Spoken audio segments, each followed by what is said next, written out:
その一皿を頼めば、今月の外食予算はここで終了だわ。海外なら豪快なステーキを食べるのだ。予算は50ドルもあるぞ。現実を見なさい。その自信はメニューを開くまでの命だわ。本場の大きな肉を食べる。そのために今週は節約してきた。20オンスの骨付きリブアイ。これなら夢の厚さなのだ。喜ぶのは早いわ。そこに記された価格は 46.99 ドルよ。待って、50ドルから引いたら残りはたった 3.01 ドルなのだ。しかもこれは米国北部の特定店舗に掲載された税別の例だわ。まだ税もあなた自身が入力するチップも来ていないわよ。飲み物を選ぶ前なのに財布だけが先に水分不足になった。水なら助かるかも。いや、税が後ろで待っているのだ。チップの設定まで足せば予算の境界線は静かに消えるわ。肉を食べに来たはずなのに数字だけでもう満腹になった。注文確定の指が止まった。夢が 46.99 ドルで震えている。彼の予算と注文取り消しは架空の再現よ。店舗への告発ではないわ。この皿は外そう。今夜は牛肉より家計を守ることにする。海外で毎週ステーキという夢が開始前に焦げたのだ。ところが日本へ来た同じ男は追加注文を止められなくなるわ。ここからは感情ではなく牛肉価格を育てた数字を見るわよ。インフレって肉を薄くするだけじゃなかったの？比較する国は米国よ。海外全体という大袋には詰め込まないわ。都市も店舗も部位も量も違う。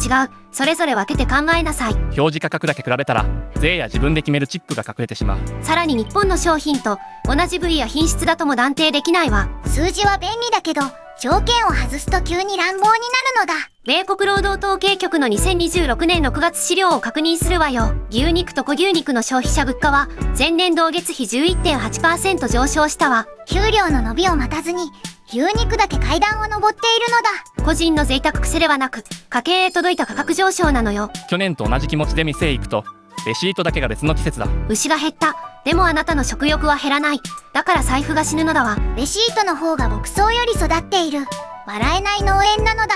米国農務省は牛群が75年ぶりの低水準だと説明しているわ。供給が細れば牧場から卸へ渡る肉の余裕も小さくなるわね。2026年6月の卸売牛肉価格も前年同月比 12.7% 上昇よ。牧場から卸、そして外食へ値上がりが順番に来るのだ。店の数字だけ攻めても牛の頭数までは増えてくれない。日本も魔法の安値ではないわ。その勘違いは後で処刑するわよ。日本の和牛枝肉価格も黒レカス種牛価格も前年より上よ。じゃあ日本だけ肉の物価から逃げたわけではないのだ。その通り。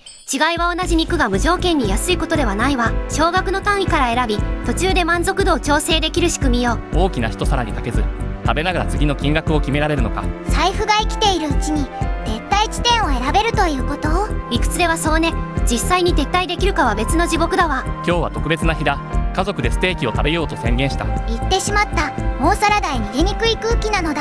ここからの家族構成と仮会計は状況を集約した架空再現よ。メニューを開くと同じ名前でも都市や店舗で価格が違っていた。確認できるのは公式メニューに載った店舗別価格までだわ。20オンスの骨付きリブアイ 46.99 ドルを候補に入れる。候補と言いながら声が値段の分だけ小さくなっているぞ。そこへ税と自分で設定したチップ、それから飲み物を仮に足す。追加料金が一列に並んで後ろから近づいてくるのだ。税率もチップ率もここでは事実の数字として固定しないわ。法定料金や米国人全体の習慣だとも決して断定しないことね。合計を見た瞬間、肉の写真より今月の請求書が大きく見えた。まだ一口も食べていないのに胃が家計簿になっている。現実を見なさい。その画面は食欲より計算力を試しているわ。少し安い料理へ移ろう。いや今日は特別な日だったはずだ。値段だけで選ぶならなぜ家族をこの店へ連れてきたのだろう。高い皿と安い皿の間で指だけが迷子になっているのだ。食べたいものを選ぶ画面が諦め方を選ぶ画面へ変わったわね。高い肉を外せば安心する。でも特別な夜まで一緒に外れていく。予算を守るほど来た目的が薄くなるなんて怖いのだ。価格と満足が反対方向から同じ客を引っ張っているわ。やはりこの高額な皿は外そう。家計まで焼くところだった。肉の焼き加減を選ぶ前に夢がウェルダンになったのだ。その夢、中まで完全に火が通って希望の赤みがないわ。店員も店舗も悪役ではない。供給と物価が重なった結果だ。架空の客の敗北を実在店の不正話に混ぜてはダメよ。海外へ移住したら毎週ステーキ、その計画は撤回するのだ。注文しなければ予算は守れる。ただし思い出も空腹のままだ。守った財布を握って帰りなさい。それが今夜の持ち帰り品よ。肉の香りだけ吸って帰る外食なんてあまりに切ないぞ。次に牛肉を選ぶときは最初から総額を計算して入ることにする。そうやって人は注文ボタンの前で慎重さだけを育てるの。一方、日本では肉が完成した大皿ではなく一切れずつ襲うわ。急に網が近い。しかも自分の席で肉を焼けるのだ。暗い会計画面から明るい卓上コンロへ場所を移すわよ。大きな皿を一度で決めなくてもまだ牛肉を食べられるのか。日本政府観光局も部位を選び自分で焼く形式を紹介しているわ。カルビ、赤身、ハラミ、タン、切り落とし、選択肢が多すぎる。失敗しても次の1枚で焼き加減を直せるのだ。ここでは客が肉の焼き加減まで自分で支配するのだわ。最初は一皿だけにする。それなら予算も理性も守れるはずだ。その発言を覚えておきなさい。後で立派な遺言になるわ。黒毛和牛を一切れだけ置く。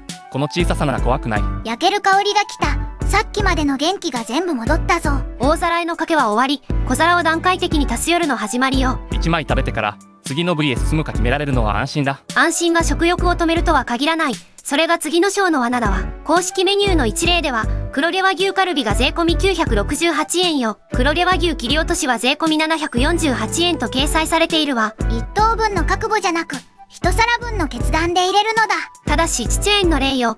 全国平均だと思えば処刑対象だわ。店舗差や販売休止の可能性もある。その注記を忘れないで。高価な和牛でも少量から試せるなら最初の一歩は軽くなる。日本政府観光局も和牛を高価と説明している。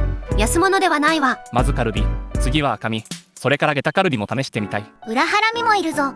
部位が変わると別の料理みたいだ。これは油の印象が濃い。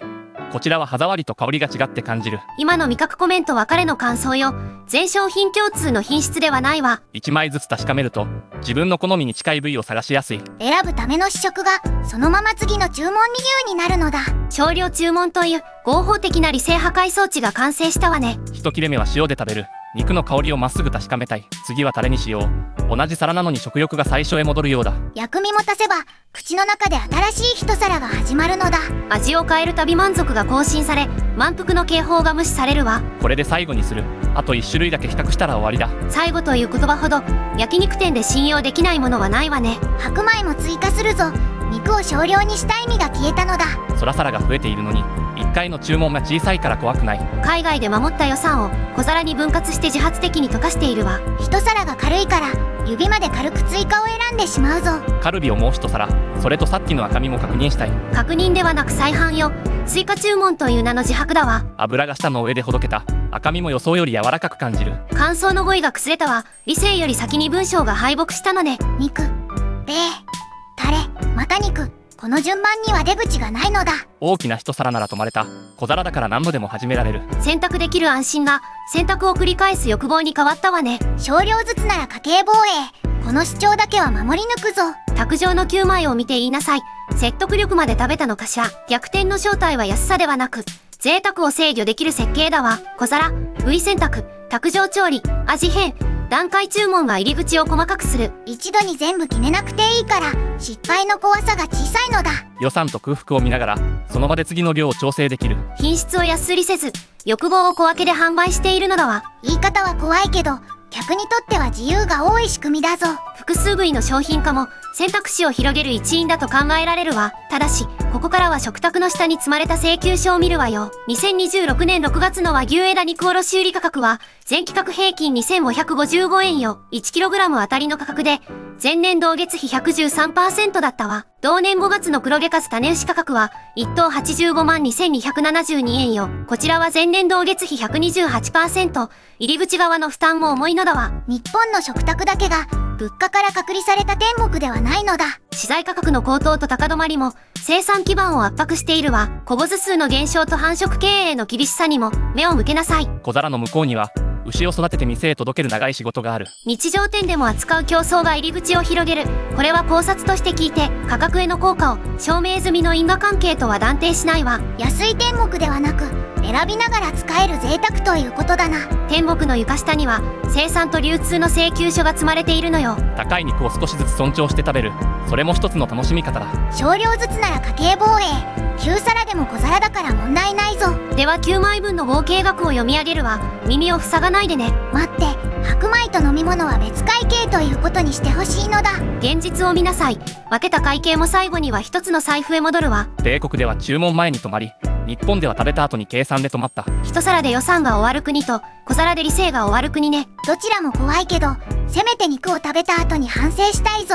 あなたはどちらを選ぶのかしら。財布と胃袋に聞きなさい。次は酒か。肉で残った理性まで液体に溶かすつもりだな。次回は海外バーの一杯と日本の晩酌を比べるわよ。居酒屋とコンビニの棚がまた僕の予算を呼んでいるぞ。一杯の会計と小さなつまみの誘惑、その差を覚悟しなさい。肉の次は酒。今度こそ最初に合計額を確認してから飲もう。次も日本のぬるま湯に沈みたい人はチャンネル登録するのだ。登録しなさい。現実から逃げるセキクライ用意してあげるわ。